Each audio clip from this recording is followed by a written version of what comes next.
We're snorting cap rates and shooting up cash flow here at Deal Junkies.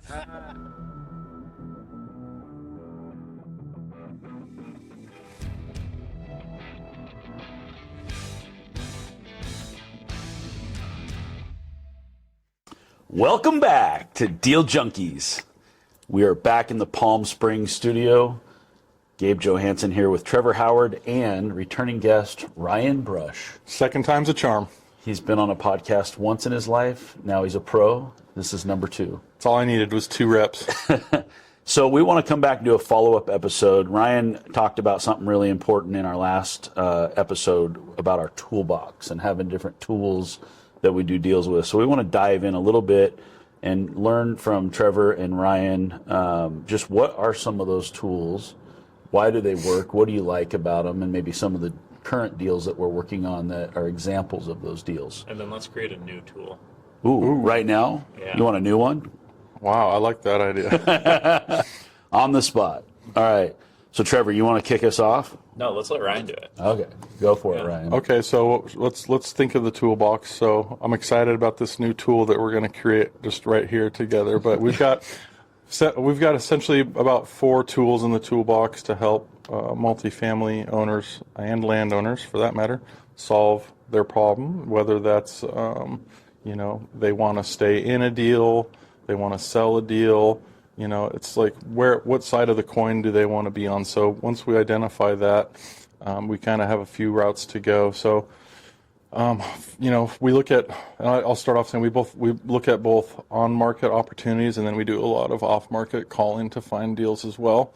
And these work across the board for folks. And so we talked a lot about in the last episode talking to owners. So maybe people that need to hear more about the toolbox are brokers themselves. So that's where I'd like to go. We'll go to the newer tool in the toolbox, and we'll come back on some other deals that you can talk about. So we want to talk to brokers because there's a lot of deals that are on the market that have sat for some time. And I think that there's 2 things that happen when I call a broker to find out what problem they're trying to solve with their seller. And that's that maybe they just consider like having it out there and listed is enough, and it's just like, we're marketing it, that'll do the trick. But then you look at days on market, and that's not doing the trick for a lot of folks. So then you tell them, okay, well, hey, that looks refreshing. So then we'll say, okay, well, what are you trying to solve? And so here's one that this again, we want brokers to learn more about our tools and then learn how they can use them as well. So we have a property that we're working on, and we've gone through a few conversations that it's been on the market for some time. Is this land or a building? This is a multifamily property. Okay. It's been on the market for a good chunk of time. And the seller has a price in mind that he wants to hit. And it must be too high. And we have said, well, we understand that's the value that you think that this property has in it, right? You say it's X amount. Hey, we agree, but we're going to use this tool to say we'll do a deal with you at your price and help us acquire it for our purposes and growing our portfolio.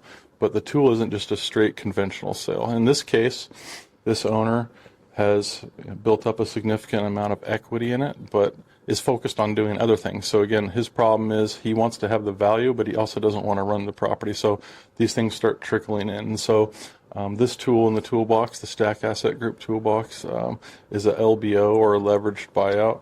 Essentially, we're going to use some of the owner's equity to keep him in the deal. We're going to go in and potentially place a new note on the property, and then use our scalability as a vertically integrated group to do property management and value add to the units that need to have it done. And now this owner, he doesn't divest of the property. He still gets to stay in it, and he doesn't have to do the things that he hasn't been doing well and doesn't want to do in the future. So that's, and we're coming back to his price. So we're evaluating it, if you will, at his price and making the deal work from there, but not just on a straight sale. So everybody's kind of getting what they want. We're acquiring a property that we see the future potential in. The seller gets to essentially transact at the value that he believes that the property has intrinsically. And it's just an interesting way to say, hey, this is a problem that we're trying to solve. This is a problem that the tools work for in this instance. And there's ways to get around just wanting X amount of money for my property. And you have to find out what are the needs, what kind of questions do they have. And it turns out that we think this is going to be a pretty good deal for everyone on both sides. So this is interesting, and we can dive into this deal more, because when you went on like Rob Cleef's podcast, you guys started getting into this, and he's like, yeah, you just leave their equity in the deal. And then you understood what he meant. Like, I understood, and I was like, dang, I wonder if people are listening. We're like, what does that mean? What does that mean to leave the equity in the deal? Yeah, my favorite strategy of any tool in any toolbox is to leave the seller in the deal somehow, whether that be debt, equity, however you got to do it. So an LBO is a little different than just taking a side note or trying to get a seller to stay in second or do a seller carry. LBO is actually leaving them in as a partner in that specific deal. Yeah, and then the seller can see a lot of benefits from that too. So like, perfect example where it was in their best interest to do it and they didn't do it. We bought that 40 unit for like $3 million or 3.2 or something. We put 800 grand in, had it appraised at like 7.5, 7.8, whatever it was. And we offered for them to be a partner in the deal and showed them the upside of like, you stay in the deal, you leave this equity in the deal. We don't have to go fundraise. We don't have to put as much capital in. It's less work on our end. You could take this upside that others otherwise will, and you can get all your money and like triple it in like 12 months. And in that instance, they didn't want to stay in the deal. They just wanted their money. They just wanted out. Yeah, which to me, thinking back, Ryan probably would close them. But so we've successfully pulled that deal off. Yeah, it's a great deal for us. How much more would that seller have made if they had stayed on with us? Yeah, so they netted 600, I think, or something like that after all said and done, give or take. And I think they would have netted like 1.8. Over $1 million. Yeah, and I think it would have been more than that. They would have got cash out now. They would have got more cash out of it in that 12 to 14 month. I don't remember the exact numbers. And then they would have still continued their ownership. So why? So it sounds obvious when you're looking in the rearview mirror, but why wouldn't a seller want to do that going in? Why would they just say, "Nah, I see that I can make more money, but I just want out now"? The two properties that I looked at that it made the most sense on was a piece of land, and they were going to triple their money based on the highest possible appraised value. So like that's probably 4x, 5x their money actually. And then in this same scenario where it's like this is a no-brainer. They were emotionally attached to the property in like negative ways. So like, I just want to be done with it. Yeah. I don't want to be tied to it anymore. Yeah. So like that for them was bigger than the dollars. Do you think there's also something psychologically happening there with a seller where they can't believe there's a vision that would create that much value in the property? Because if there was, they would just do it themselves. Yeah. They know they can't do it themselves on some of them. Some people can, depending on the deal. I was telling this Ryan yesterday. I was like, I think that land deal didn't work because I gave them too much actually, and it scared them. Had I told them they take their $1 million property and turn it to 1.5 million, I was like, they may have said yes to that rather than the 3 million because it was more comprehensible. Sounds too good to be true, maybe. Yeah. It's also you're running through your mind on I'm in this property now. I need some money right now, and then you're going to try to keep me in a deal. And then what happens? I've already had bad luck with this property. Risk. If these are bad operators, they don't do what they say they can do. Now I'm stuck even further, and I don't get that money that I was hoping to get out. So it's like they're just at a point in their cycle where they just want to take their chips off the table because it's like if I stay in, this might get even worse. Mm-hmm.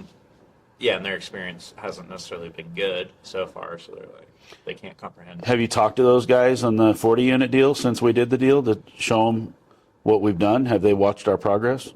Probably not. They'd probably be good guys to talk to because they got 600 grand. You'd be like, hey, remember that deal? We're doing another one just like it. Yeah, join us on the next one. Yeah. My guess is they spent all that money, though. Okay. But don't know. We didn't ask, so we should ask. So regardless, what Ryan's getting at is solving a seller's problem. Oftentimes, the problem is that they want to exit the property and they have a price in mind. They can't get out, but that's not their whole problem. That's just the problem they currently face. The problem, really, you got to back up a step and go, why are you selling to begin with? What is the motivation to sell, and what are you trying to achieve out of that sale? So asking those questions about how much money do you need now? Are you trying to replace cash flow? What's your tax exposure? And really working through it with a seller as if they're your partner and deciding for them what might be a better option for them. creating win-win situations. Yeah, and to speak on how like that actually works when you take the equity, because we still didn't really say it. It's This is LBO you're LBO. talking about. Yeah, when you're doing like seller's equity is staying in the deal, like they can become a partner like in any capacity, like amount. Like if you're syndicating a deal and you're raising $3 million and the seller doesn't need all their money and they like the project, they can leave $1 million in that deal just as if they were a capital partner, or 3 million or whatever like the number is. So that just as if you raise money, you're essentially raising money from them. So it's almost like they're reinvesting their equity in a new deal, even though it's the same asset that they've already been invested in. So they can take some chips off the table and then they can see more future upside. And each deal can look a little different, right, on the structure depending on seller's needs and how it makes sense to do. Like you can lock in, like you can take 100% of this price you have before I make any money. So we'll do that on a lot of deals. So it will guarantee the price and then split the upside. But it's just So it's who's just the talking to a broker right now? Who's the perfect seller for an LBO? let's see if Ryan thinks the same. But I mean, it's an older person with high equity in the property that's still likes the game of real estate, but doesn't want to do it alone and like likes the new energy in it. And then also, like, they have to understand it well enough to see the upside of the property, or they trust you enough to believe you. So what you're saying is they aren't really looking. They're looking for a new partner in their deal. Technically, they're not looking for a new deal, but it re-energizes them to see the value in. Hey, I got these other guys who could come along and make my asset worth even more. Whether that's building ground up or doing a value add, raising rents, and doing all the things that they didn't want to do. That we can come in and show them our track record that we've done it before. Or it could be for the price too, because like we're looking at that one deal where we've been going back and forth with the seller. And it's like, hey, no, like at this point, you're 8 months in or whatever. No one's willing to pay this 7.5 all cash price. Here's a way we get to 7.5. You leave $1.5 million in the deal. You have $3 million of debt here. You don't want to go into a bigger property anyway with your 1031, and you're just gonna put this money in a savings account. So why not make whatever 8% on it rather than 4? Yeah, that's a good point. And that one, especially, like they have a pathway, a roadmap to where they want to go, but then there's some overlap in their proceeds, right? Yeah. So you could say, well, you just hit it right there. So I wanna pay The taxes. benefit is leave it in this piggy bank that you already know, and now it's going to produce more potentially, right? If all these steps are hit. So it's interesting that not only can you be flexible on the front end, but we can structure more from like a laser focus. What exactly do you want and how much? And then we can show them, the net benefit to all scenarios. Yeah, because then they have the tax advantage at that point too by leaving that money in. Yeah, I was always told that when you look at the average seller, most of them don't need all of the proceeds to go into their next deal, regardless of what problem they are trying to solve. Typically, somewhere, 70, 80, 85% of the proceeds will give them what they need to go into their next deal or accomplish in life what they're trying to accomplish with that money. But there's usually an opportunity for them to continue to make more money if they're willing to participate going forward. Which is like we're doing that on a couple of deals we're selling right now because they're smaller assets. So you're saying we're selling a smaller asset to roll, and we're doing something creative with the buyer so that they can come in with more leverage. Yeah, we don't need all the money. And then it's like this money I'll collect interest on now. And so So then you just have to vet the operator, the buyer, and make sure that you believe in their business plan and that it's all going to work out okay. Yeah, depending, or that you have whatever position you want of collateral is the other way. But yeah, there's a bunch of ways. Or you trust the operator or secure. So do these folks stay in with their share class, let's call it, when they're going to be an owner in the property? Is their share class treated the same as the sponsor's share class, or deal are they by deal case? So you can use your imagination. They may get preferred equity return. Yeah. You could treat some of their shares almost like their debt, or there's different ways that you could accomplish the goals that they're trying to accomplish. Yeah, you could have it paid prior to a share class, after a share class, different return targets, different ownership percentages. And then, like, if we're syndicating it, we're just structuring with the attorney. But anything you can think of and that works for all parties, like. I think one of the interesting things about this conversation is that the average real estate professional or investor, I believe, only sees things through the lens of just do a standard deal. Here's your price. Let's get to the price the market will dictate. you put a normal down payment, go get a normal loan, close the deal, and that's the way people think that deals are happening. And I believe that especially in the market we've been in the last 3 years, one of the reasons we've had so much success is we found our way around those normal deals that weren't really transacting and found creative ways to get into deals. And I think in this market today, more and more sellers are open to that because they know they can't just bring their property to the market and in, a week or two they've got it under contract. Hey guys, Gabe here. Have you seen the exciting new projects we have going on at Stack Asset Group? If you're interested in investing with us, click the link in the description below. So in a marketplace that's harder to trade, if you're a broker who has a listing that's been hard to sell, you're having a hard time getting the price. If they're open to a structure, we call them a creative structure, and you can use your imagination, to all the different ways you can piece these deals together. But it's not all that creative. Like, people have been doing it forever. Yeah, that's kind of the point I'm making. Is it sounds kind of pie in the sky. It sounds like, oh, is this even legal? What's happening? But it happens all the time. These deals are happening all the time. I learned about it is by seeing other people do the deal. Yeah. Like, how'd you do that? We learned it from somebody else. Yeah. Yeah, we didn't make it up. Yeah, and then you come across other people like Rod, who is like, yeah, of course you do deals that way. Like, what do you mean? It's like, why are you telling me Common this? sense, right? Yeah. Imitation is the greatest form of flattery.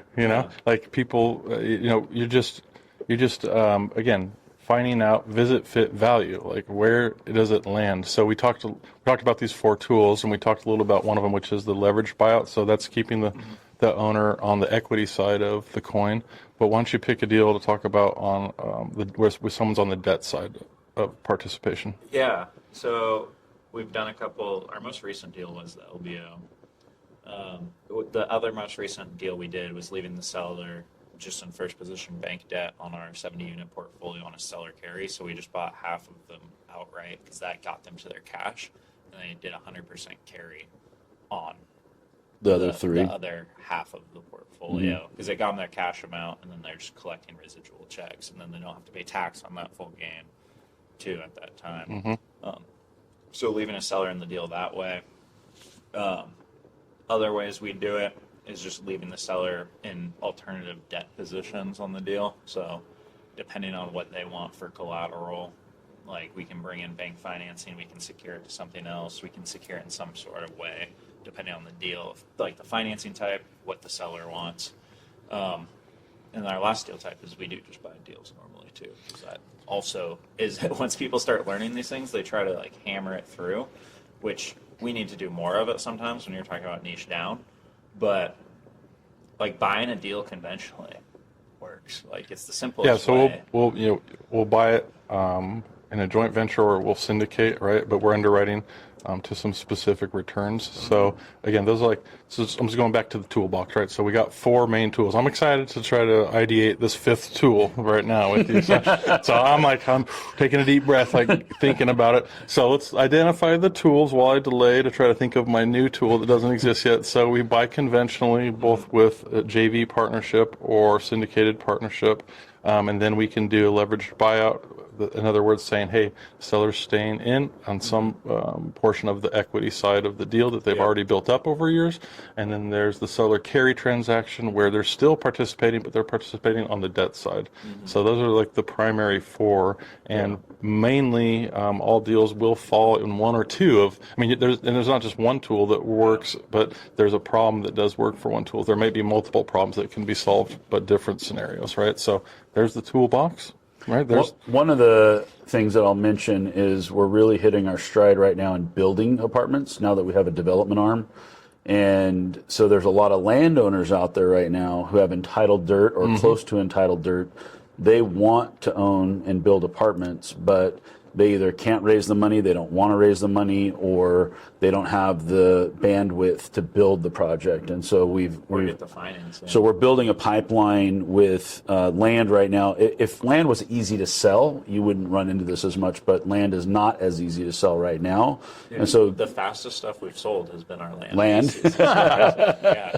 Which was shocking to me because I was planning on it sitting there for like a year. Well, I think that we had picked up some land that was ancillary to the other deals that we were buying, and we were just reasonable sellers. We knew what the price was going to be to move it, rather than, oh, I've been in this project for 4 years. I've been working my tail off to try to get this dirt entitled. I've already spent $300,000-$400,000 to come up with plans and engineering and do all this stuff.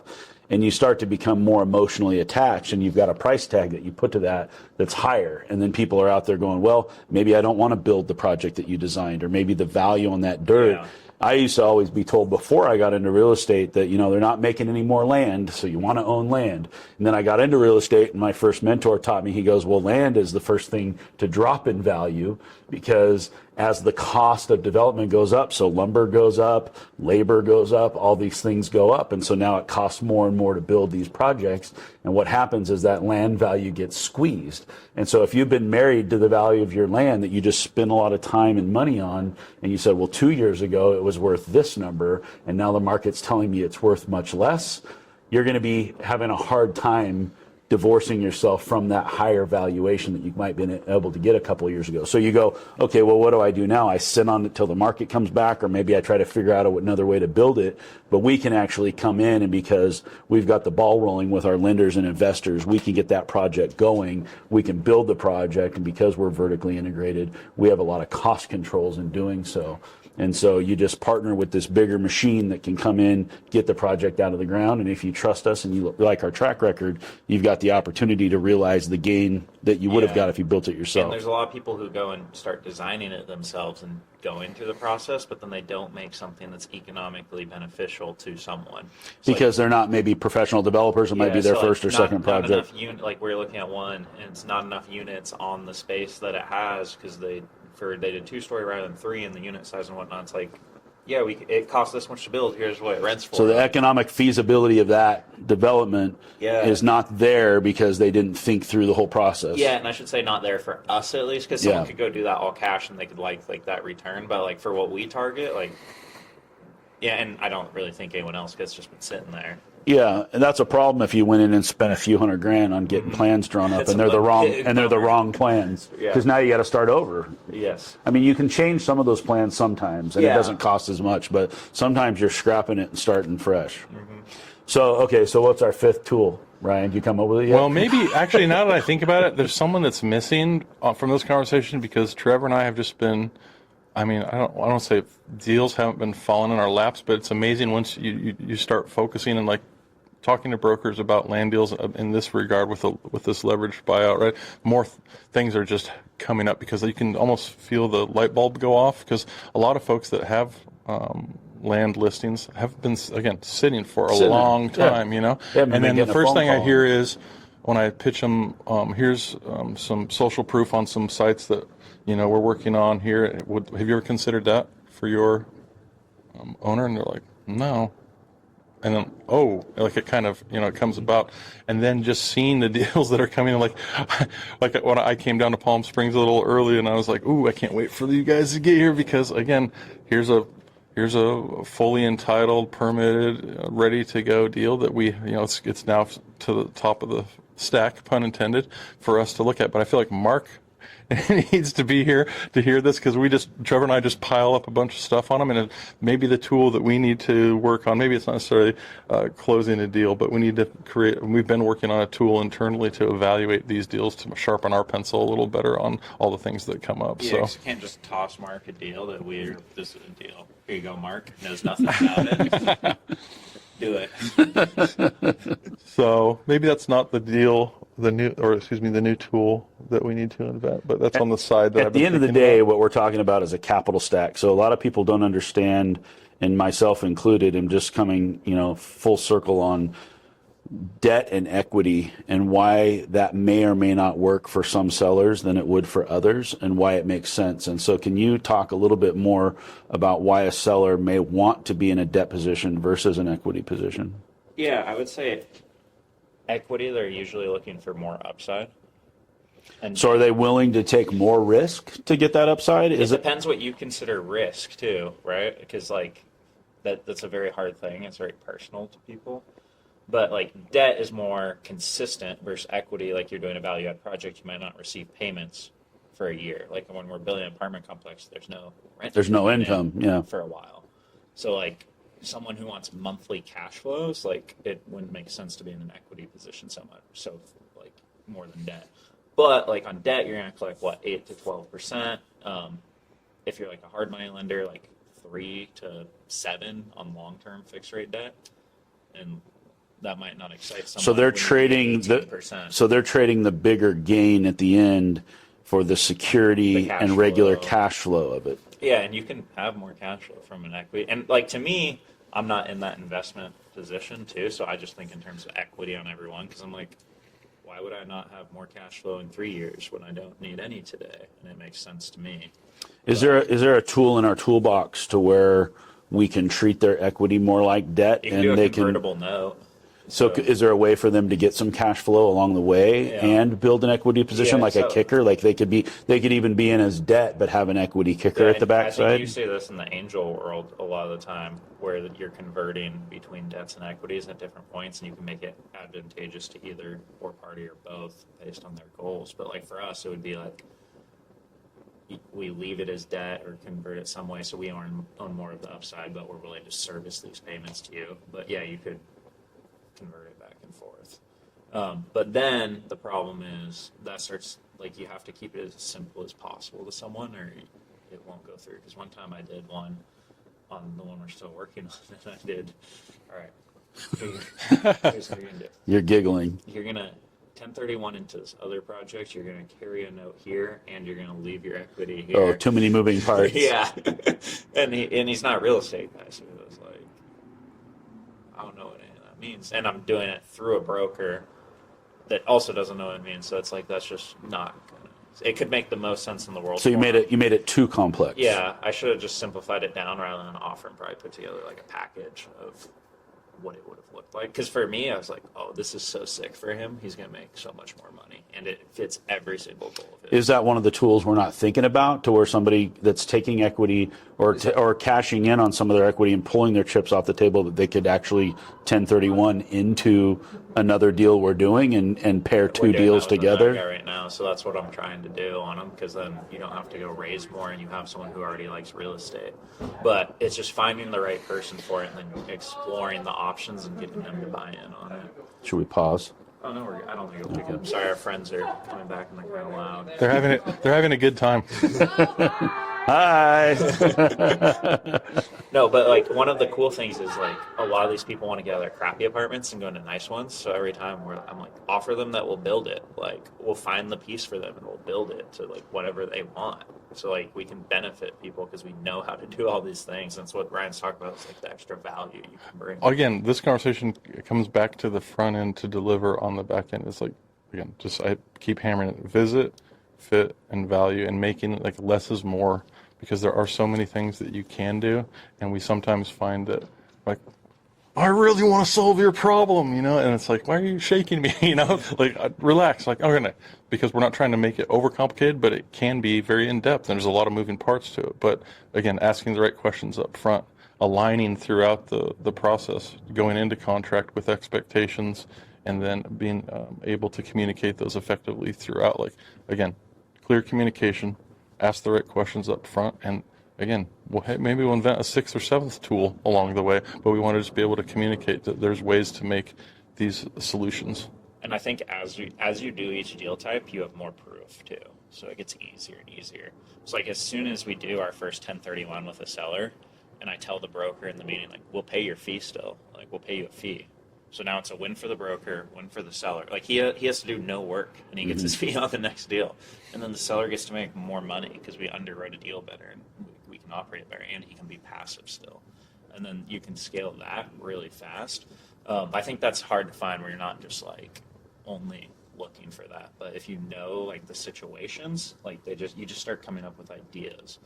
And that's my favorite part. I don't really like talking to anyone unless we're talking about their deal. Yeah. I was going to say, we have these tools, and it's interesting to know, the background of where we got some of these tools from. But I'm thinking back on deals that we've done where we've always been win-win players, and we've always said we want to be partners. We're not dealing with a typical syndicator or sponsor. We actually want to partner with the people who are coming with us. And some of the deals that we've done, we've taken them a structure and we've said, we think this structure fits your goals. And they were actually smarter than us and came back and said, actually, we like your creativity, but we want to do it this way. Yeah. And we said, wow, that actually is cool. That works really well. So we've picked up a lot of these ideas actually from sellers just telling us what it is they wanted and helping us structure it in a way that made the most sense for them. And it still worked for us, and it gave us another idea for future deals. It was funny because I was trying to LBO a building, and we met the guy at the building, and he that's how he bought his building like 40 years prior. He said, I already did this? Yeah. He was like, and I was like, oh, tell me more. Like, and just learned about it. And he's like, yeah, I did like 4 deals like this, and here's how I did them and why and whatnot. I was like, that's sick. Like, I was like, people have been doing this for as long as that, at least. Yeah, yeah, you're not going to reinvent the wheel. We're out trying to discover all the wheels people have already invented. That's right. Cool. So you haven't come up with the fifth wheel yet? I thought They're all rolling pretty good. When you get 4 wheels on something, it rolls pretty good. You know, I don't know that we need a fifth one yet. I thought I invented subject to. I thought. Oh. I did my first deal that way because I hadn't heard about it, and I came up with the idea, and I was asking the lender, like, could I just do this? And then he just goes and checks into it. He's like, yeah. And then I start seeing it everywhere, like online. And I was like, damn. Oh, that happens all the time. Yeah. Dang, I thought I came up with something. Yeah, back when we were doing self-help deals, I remember you coming back and going like, I thought we made this up, and I just found a guy that's been doing like hundreds of deals like this over the last 2 decades. Mm-hmm. Yeah, nothing's new.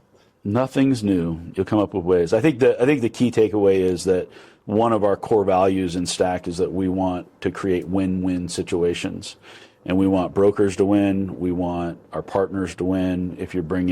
Whether you're bringing investment money or leaving equity in a deal, or you're going to be a lender, we want everybody to be able to win in the deal. And so we are building something at scale, and we know that the parties that we're working with need to get what they need to get out of a deal. And so we're not just out chasing the lowest basis or trying to rip deals or retrade or do all of these things that to me sort of feel a little bit like, I don't know, not dirty, but it's just, to me, it's not the kind of business that I want to do. I'd rather work with somebody who is able to get what they need out of the transaction. And it's much better in a deal when you can put the buyer and the seller on the same side of the table to where everybody's working together to pull something off that gives everybody what they want out of that deal. And sometimes you give them a proposal like you did on the 40 unit, and you say, this would be better for you. And they say, no, I don't want to do it. Just take it at a lower price. Okay, fine. And we do it. And, I don't know, that was maybe the fact that they just didn't know us or our track record, or didn't think that we could pull that off with their asset, or they just had PTSD from owning it. PTSD from living and owning it. They just didn't want any part of it anymore. They didn't want to deal with it. Yeah, that's too bad. Yeah. They were too emotionally attached. Yeah, it's just frustrating because, I'm like, guys, wait 12 months here. And the deal would have been just as good for us had they done it. Yeah, because it was just replacing the investor capital stuff. Yeah, instead the investor got to make a huge return, and they didn't. Yeah, and I was like, guys, please, this makes so much sense. And just, so. Okay. So it just sucks because they're like, God, you could have, because to them, 1.8 million would have been, life-changing for them and all their kids and everything. And 600,000 is still awesome that they got that. But it's not 1.8 million. Yeah. So to somebody who's out there, whether you're a broker or you're a new investor, or you're somebody that's trying to do some creative deals, what's your favorite tool that you would use to get started to help you get into deals? For new people? 5% down loan is just the easiest way. On 1 to 4 unit? Yeah. Not even a tool. Go buy as much as you can on the... It's a tool. If you're not buying real estate and you're not buying one a year with 0 to 5% down loans, that is the easiest way to get in the game and get started and start building wealth. The scary thing about a 5% down loan is that you're stuck in it for a while. You're stuck for a while, and anything that building needs, you're going to be writing a check for it out of your pocket. Yeah. So you're not paying your down payment up front, but you're not going to be cash flowing enough to put the new roof on or to do the heavy turn unit. And you can use those loans and do a rehab property. So if you're more aggressive and more diligent and you want to make more money, that deal is out there, but then you're trading off yeah, I mean, cash flow this much versus I just bought this deal a year and a half earlier and it went up by 8 times more than your deal cash flows, or like the equity growth did. Mm-hmm. So, I mean, it's the trade-off. Like when I was buying deals to start, I understood like it's all about owning the deal longer. So I was buying them on the day that I was allowed to. Like I set up my closing every time so I could do the next one. And I just knew like that was more valuable than the cash flow itself. Okay. Ryan, what do you got? I mean, it's a powerful way to, again, like I'm going back to this most recent deal because it's a similar creative situation where, we had to help mitigate some tax issues, right? We're talking about a long-term owner that has bought something almost 50 years ago, and they're ready to be done with it. And it just made sense to structure something with them where carrying a note out past the new year here, they got their step up in basis because of some family issues that were unfortunate, right? So they got to recognize half of their value that they've built up over almost 50 years of operating this property. And now we're going to go fast forward later on in 2026 where they're no longer going to be operating it and benefiting from those cash flows, but it's got the tax load on the second half that won't be treated by a step up will be less of a burden. They'll be able to enjoy more of it rather than just getting, thinking, here's a property, here's what it's worth, let's just slam it home and be done with it conventionally. No, we worked out a way where we scraped up some cash for the buyers, extended it out.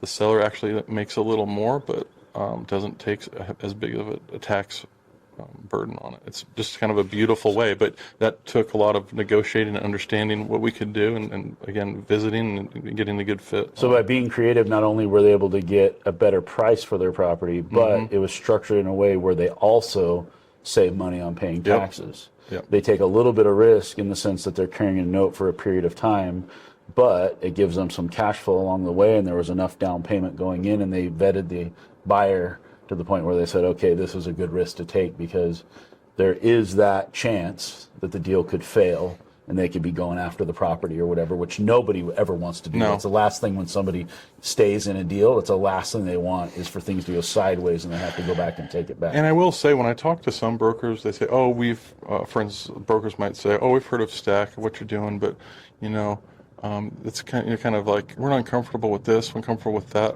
Well, I can tell you this deal, there was 2 or 3 months work up front in it to make sure that everything was aligned before there was even a PSA inked or an LOI sent, right? Like we made everyone comfortable. I did all the research with attorneys and accountants on both sides to align this up. And it is, again, it's not just you don't snap your fingers and you go do a creative deal.